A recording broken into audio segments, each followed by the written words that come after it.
एक शांत से मोहल्ले में एक प्यारा लेकिन बहुत जिद्दी कुत्ता रहता था। नाम था शेरू। उसकी माँ एक समझदार, दयालु और बहुत देखभाल करने वाली मादा कुतिया थी, जो हर समय शेरू को समझाती रहती थी, बहुत दूर मत जाया कर, रास्ते में खतरे होते हैं, और घर समय पर लौट आया कर। लेकिन शेरू जवान था, चंचल था और बस अपनी मर्जी से जीना चाहता था।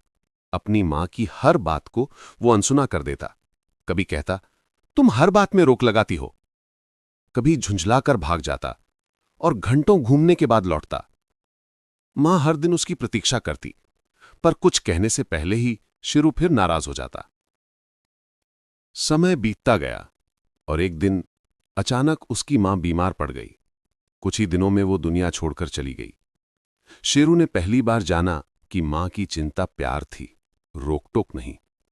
उसके जाने के बाद घर खाली हो गया और शेरू का मन भी।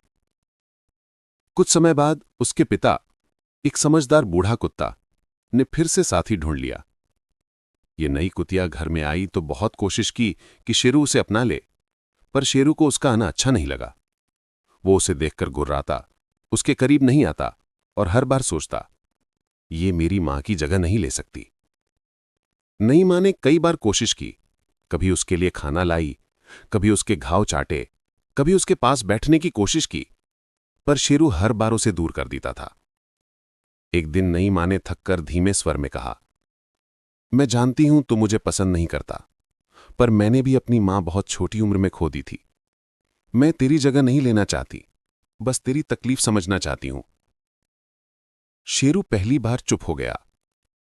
किसी ने उसकी तकलीफ को इस तरह समझा ही नहीं था। धीरे धीरे उसने देखना शुरू किया कि नई मां उसे मजबूरी में नहीं, प्यार से अपनाने की कोशिश कर रही थी। वक्त बीता और शेरू का दिल धीरे धीरे नरम पड़ने लगा। वो कभी उसके साथ बैठ जाता, कभी खाना साझा कर लेता। नई मां भी उसे उतने ही प्यार और धैर्य से संभालती जितना उसकी असली मां करती थी। एक शाम जब हवा हल्की चल रही थी, शेरू अपनी मां की पुरानी जगह पर बैठा था, उसी पत्थर के पास जहां वो उसके साथ बैठा करता था। उसने आसमान की ओर देखा और मन ही मन कहा, मां, मैं आपकी बात नहीं मानता था। आज समझ आया, आपकी हर बात मेरी भलाई के लिए थी। आप तो चली गईं, लेकिन आपने मुझे इतना प्यार देकर छोड़ा कि आज भी मुझे संभाल रहा है। उस दिन शेरू को एहसास हुआ कि मां की जगह कोई नहीं ले सकता।